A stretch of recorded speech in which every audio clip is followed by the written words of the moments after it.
Hello, Scorpio, Sun, Moon, Rising, Venus signs, and cross watchers. This is your tarot reading for the week ahead whenever you're finding it. If you're watching along as I post because you're subscribed, this will be for the week of September 9th through the 15th, 2024. So let's dive straight into it. We're going to pull 9 cards, 3 rows of 3 from the Egyptian Art Nouveau Tarot.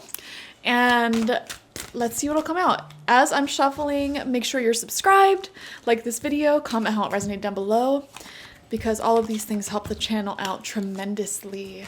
So Scorpio, what is in store for you?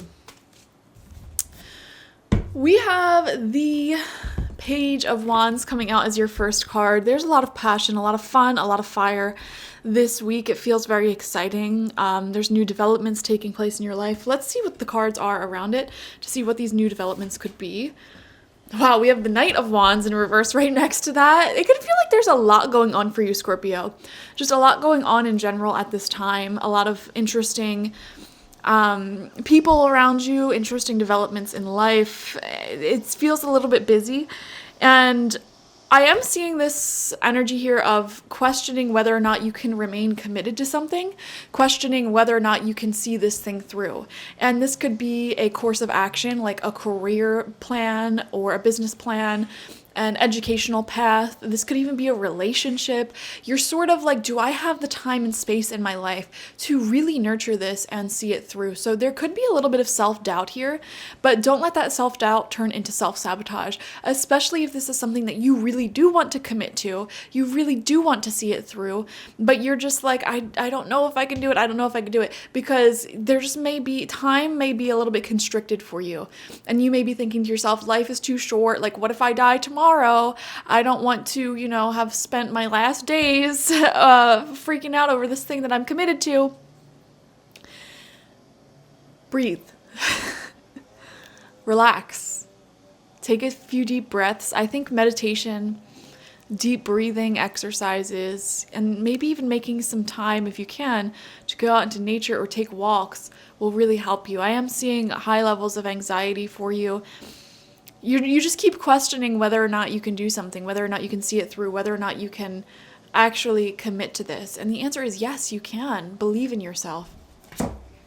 3 of Swords is coming out in reverse. Yeah, things are different this time around. I feel like you are changing the narrative. And I was just telling Cancer, we have Pluto temporarily dipping back into Capricorn in the month of September, October, and November. And this is a time where you are really deciding, these past 16 years, what do I want to let go of? What stories do I no longer want to repeat? What does my new life look like? What will my life look like these next 20 years? You're getting visions of your 20-year plan and how things are going to unfold. You're getting clear visions of like these next 6 months and beyond. And a lot of you are deciding, you know what, I don't want to keep making excuses for myself anymore. I don't want to keep attracting this same negative reality over and over and over again. I can commit to this. I can do this. I don't know what this is, but it'll look different for all of you. Second row of cards out, we have 9 of Swords in reverse. Yes, see, this is what I'm talking about. Some of you guys may be sleeping very fitfully. There's a lot of anxiety that I'm sort of picking up on. It's like there's a lot to do. There's a lot to do. I would say avoid excessive caffeine consumption. Make sure you're doing deep breathing exercises, and learn how to relax into the journey, into the plan, into the road, Stop worrying about the next 500 things that you need to do in order to achieve your goal. A lot of you may be just starting out on a new path, a new journey, a new commitment, and you're acknowledging this is going to take years to develop. This is going to take a very long time to get to the point of like ultimate success. And Spirit is saying, relax and enjoy the journey. There are other areas of life that you can enjoy whilst on this path. This isn't the end all be all number one thing that you have to focus on. Like, for example, if you're going to school, it's not like you only work and go to school and that's it. Like, no, along the journey of being a student, there will be other projects that you encounter, other ideas that you explore, places you travel, etc. It's not the only area of your life.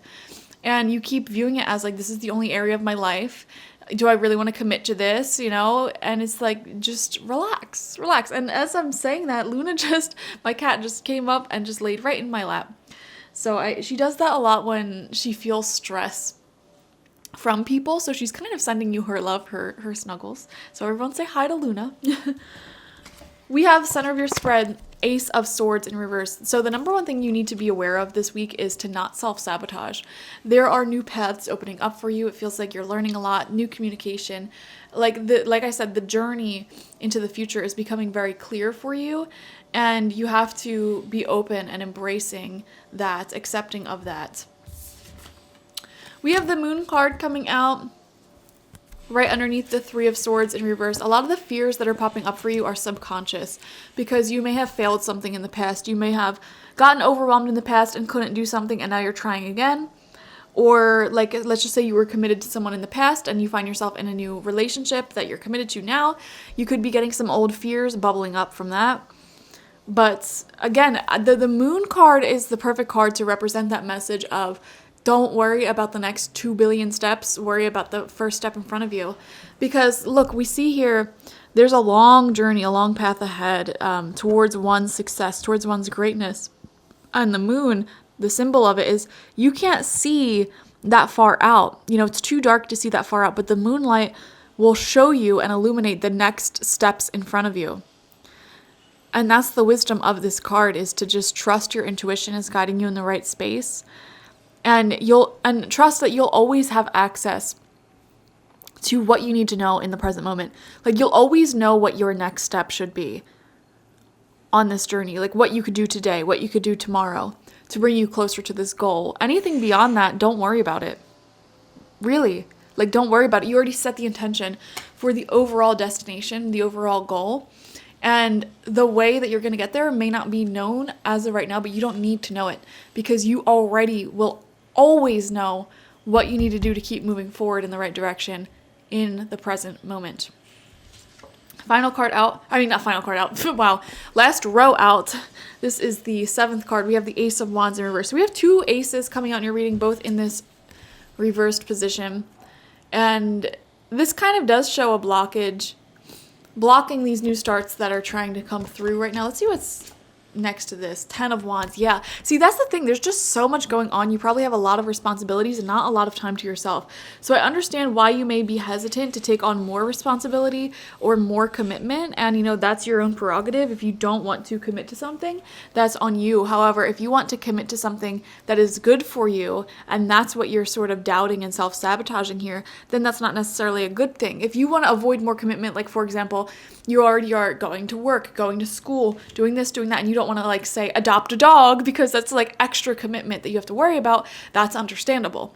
But if it's like there's something you actually really, really do want to achieve in your life, like you have a dream, you have to trust that you can make it happen. And even if times are tough, even if you're really busy, like, you can do it. So this may be one of those weeks where it's challenging because you're being tested almost, like, you may be having more work than ever, and it may be increasing your work ethic or being put under some sort of pressure. And that's the thing. That's when you're challenging yourself to grow. It's not easy. Like, you're put under this pressure. You have these challenges, of course, and it's not comfortable because you're not in your comfort zone. You're expanding outside of it, and especially when you're doing that very regularly, like say you're learning something or you're going to unknown territories, things you've never done before, you're constantly outside of that comfort zone. And that growth space can be quite hard on your body, mind, and soul. And so the message of this reading is learn how to become comfortable outside of your comfort zone. When you're meeting new people, when you are working hard, when you're doing things to better your life, that aren't just sitting on the couch looking at your phone, learn how to be comfortable in those spaces, in those environments, and develop some skills that will help you remain comfortable, especially physically, like not constantly releasing cortisol and stressing yourself out just because you're in a growth state. What are some tactics you can do to keep yourself peaceful while exploring outside of your comfort zone? For example, there's a lot of plant friends who can help you out, like ashwagandha, for example, is really good at keeping you calm and dealing with stress, dealing with anxiety. There's a ton of other ones, probably native to your region. There's also meditation. There's also going for walks or runs, you know. You need to have a good outlet for your stress when you are somebody who's in this growth state of life, because you're constantly going out of your comfort zone, you know. It's stressful to go out of your comfort zone. And if you don't have that outlet, like that's what has caused you to self-sabotage in the past and say, you know what, never mind in the past, okay? Have a good stress outlet. We have the Four of Pentacles coming out as your final card. Yes, hanging in there for sure. This is somebody who's like holding on to everything they got because they're trying to better their life. They're trying to create their own castle.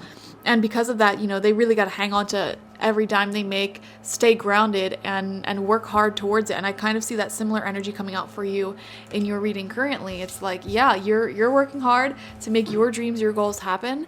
And it's going to go great. It really is. You just have to believe in yourself.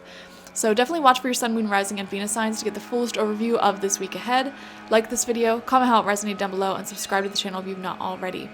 If you want a personal reading with me one-on-one, the link to that is always in the description box, spiritpsychic.org. I also offer my intention oils there and spiritual life coaching sessions, so check it out. Bye-bye.